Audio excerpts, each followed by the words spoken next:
À la mi-novembre 1954, nous apprîmes que certains événements s'étaient passés pas très loin de chez nous. Deux versions circulaient à ce sujet. Les Français racontaient que quelques hors-la-loi, cachés dans les montagnes, menaient des actions sauvages, tuant les gens et brûlant leurs maisons. L'administration invitait la population à s'opposer à ces bandits et à fournir tout renseignement qui permettrait de les capturer. Par ailleurs, des personnes bien informées faisaient courir le bruit que ces prétendus hors-la-loi luttaient en réalité contre le colonialisme français. Mais elles avaient évidemment bien du mal à se faire entendre. Pendant les 3 mois suivants, une véritable terreur s'empara de la population. Des rumeurs invraisemblables circulaient sur ces bandits, certaines racontant qu'ils étaient invisibles, d'autres qu'ils avaient le pouvoir de se transformer en animaux, moutons, ânes ou vaches, et qu'ainsi, partout présents, ils surveillaient tout le monde. Chacun craignait pour sa vie. Il faut dire qu'il était facile de faire croire n'importe quoi à cette population inculte et naïve. L'administration, au cours des premiers mois, confisqua toutes les armes, fusils de chasse, pistolets, et interdit le port du couteau. Chaque jour, des gendarmes fouillaient quelques maisons du village et les hameaux voisins. Tout rassemblement de plus de 3 ou 4 personnes fut interdit. Les bandits, de leur côté, agissaient avec discrétion. Certains d'entre eux essayaient de prendre contact avec les habitants du village qu'ils pensaient susceptibles de collaborer avec eux, comme par exemple l'instituteur ou les responsables religieux. Mais ceux-ci étaient trop peu nombreux. Les Français surestimaient l'influence de ces hors-la-loi dans le village et multipliaient sans arrêt et sans raison les menaces et leur propagande. Les révolutionnaires, de leur côté, surestimaient l'influence des Français. La population, quant à elle, ne savait pas trop à qui faire confiance. Elle doutait que les révolutionnaires puissent réussir, les Français affirmant que les bandits seraient rapidement capturés. Les autorités rassemblèrent un jour la population du village sur la place du marché. On se serait cru à une kermesse. Les fonctionnaires firent une distinction et une distribution de jouets aux enfants et de boissons aux adultes. Ce jour-là, les maîtres étaient au service de leurs esclaves. Les riches du village, arabes et français, se mêlaient à la foule et sans crainte de se salir les mains. Spectacle inhabituel.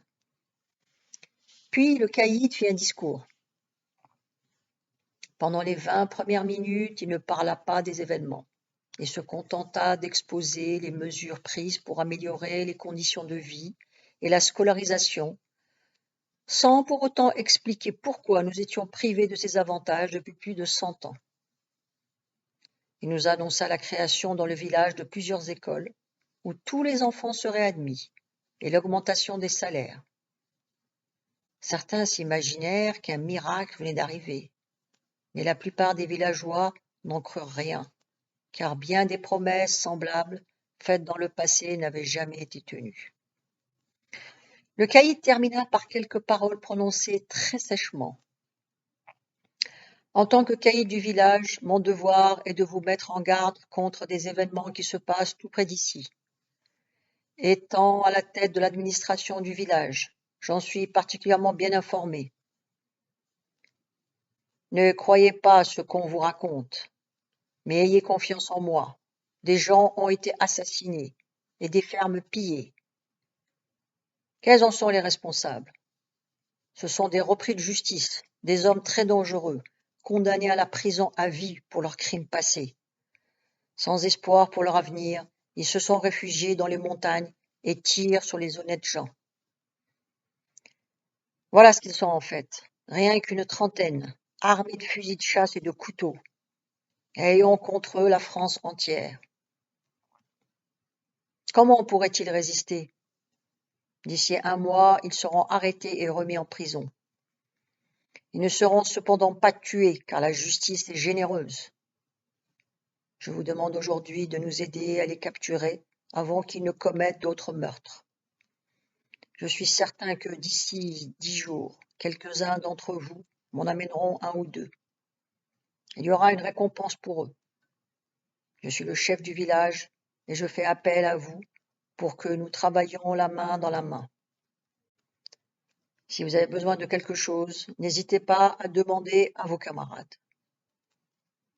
dit-il, citant les noms des 2 colons et des autres propriétaires arabes.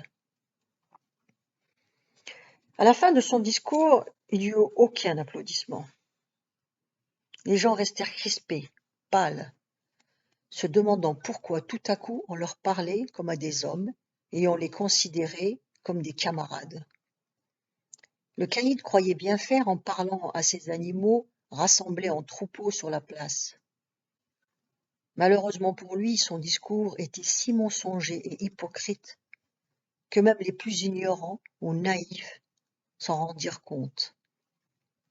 Surtout, l'ensemble des villageois comprit que si on leur parlait ainsi, c'est que l'on devait être en face d'événements très importants. Mais ces hommes ne pouvaient s'imaginer libérés de leur présence française par une poignée de révolutionnaires mal armés. Pourtant, dès le lendemain, la réaction des révolutionnaires se fit sentir. À la tombée de la nuit, un individu se présenta à la maison du caïd située au centre du village et le descendit à bout portant de 2 coups de feu. Le tireur s'échappa, mais, poursuivi par des passants, il vida son chargeur et en blessa 3. Cet incident allait être le début d'une période sanglante. Pendant plus d'1 mois, la terreur régna dans le village. Le lendemain de cet attentat, les forces de l'ordre réagirent violemment en emprisonnant une vingtaine d'otages. Mais les révolutionnaires ne se laissèrent pas intimider, bien au contraire. Ils abattirent systématiquement toute personne occupant un poste administratif. Ils frappèrent de plus en plus fort et en quelques semaines, il ne resta plus personne de l'ancienne équipe dirigeante. À chaque fois qu'un fonctionnaire était victime d'un attentat, les forces de l'ordre nommaient un autre villageois à sa place. Bientôt plus personne ne désira occuper ces postes si enviés auparavant. Au cours des 6 premiers mois, il y eut au village une quinzaine d'attentats qui firent une vingtaine de morts. La plupart fonctionnaires, les autres suspects de collaborer avec les Français. Dans le même temps, les Français avaient emprisonné une centaine de personnes, dont une partie trouva la mort. De nombreuses familles se retrouvaient donc ayant déjà perdu un de leurs membres. Dès que les révolutionnaires commettaient un attentat, ils en revendiquaient la responsabilité en envoyant un de leurs annoncer à la population et la mettre en garde contre une éventuelle collaboration avec les Français. Au contraire, quand les Français enlevaient quelqu'un, généralement de nuit, on n'entendait plus parler du disparu, que l'on retrouvait mort quelques jours après, déposé dans un fossé ou sur la place du marché, et accompagné de tracts faisant croire qu'il avait été victime des révolutionnaires. Mais il suffisait de citer les noms de ces victimes pour comprendre qui les avait réellement tués. La période de 3 mois qui suivit le discours du caïd, discours plein de promesses et de signes d'espoir, fut un vrai désastre pour le village. La place du marché, qui avait été ce jour-là un lieu de bonne parole, était devenue un véritable abattoir.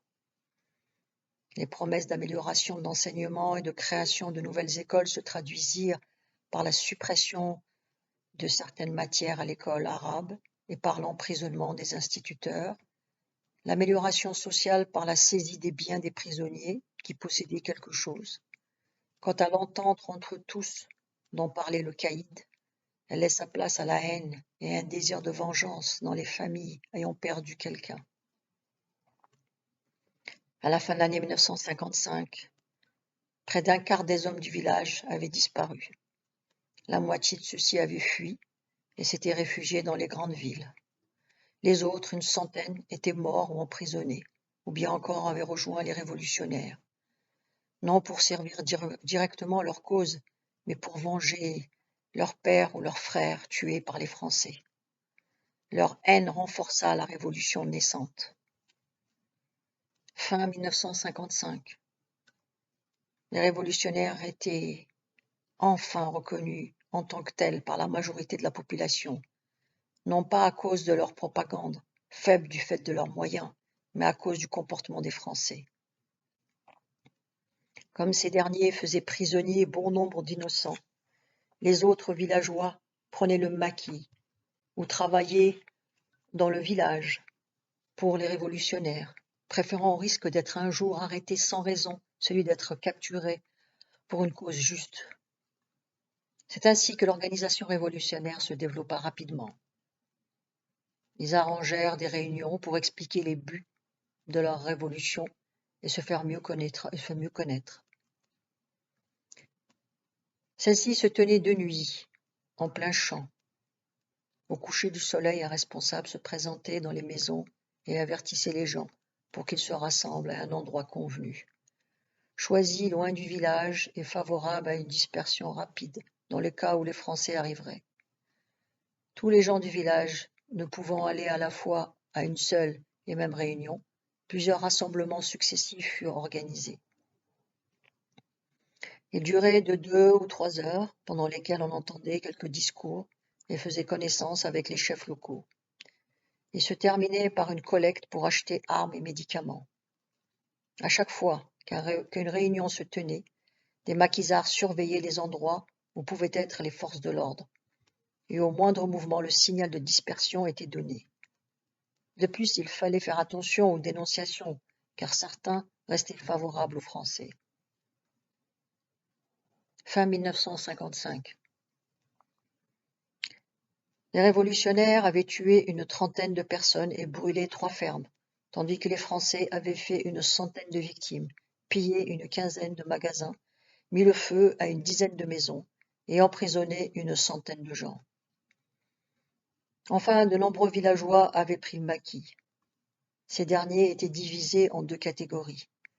Les jeunes, ceux de moins de 35 ans, qui avaient été envoyés combattre loin du village, et les autres chargés de missions à l'intérieur du village, comme par exemple le ravitaillement, la discipline dans la communauté, la propagande, le recrutement, le déplacement des troupes ou l'administration locale.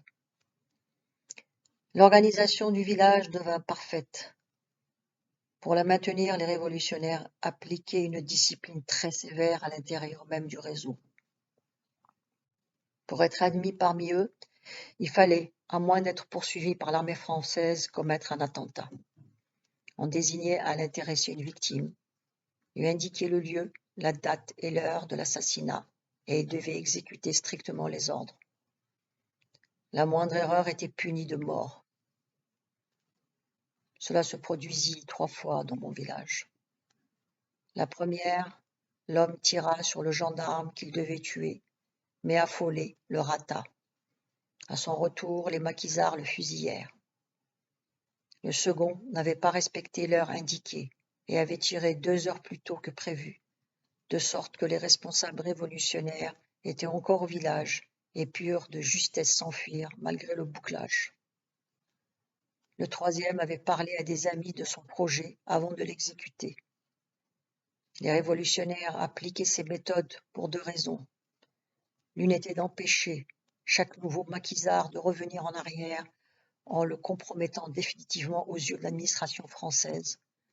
L'autre d'imposer une discipline rigoureuse pour que les hommes appliquent strictement les ordres et qu'ainsi tout fonctionne au mieux. Cela était d'autant plus nécessaire que les moyens de liaison étaient très faibles. Le programme défini au cours d'une réunion commune 1 fois par semaine ne pouvait être modifié au cours de semaines à cause de l'impossibilité de se contacter. Ainsi, tout attentat devait être exécuté à l'heure convenue pour être certain que les chefs révolutionnaires et quitté le village au moment de son déclenchement.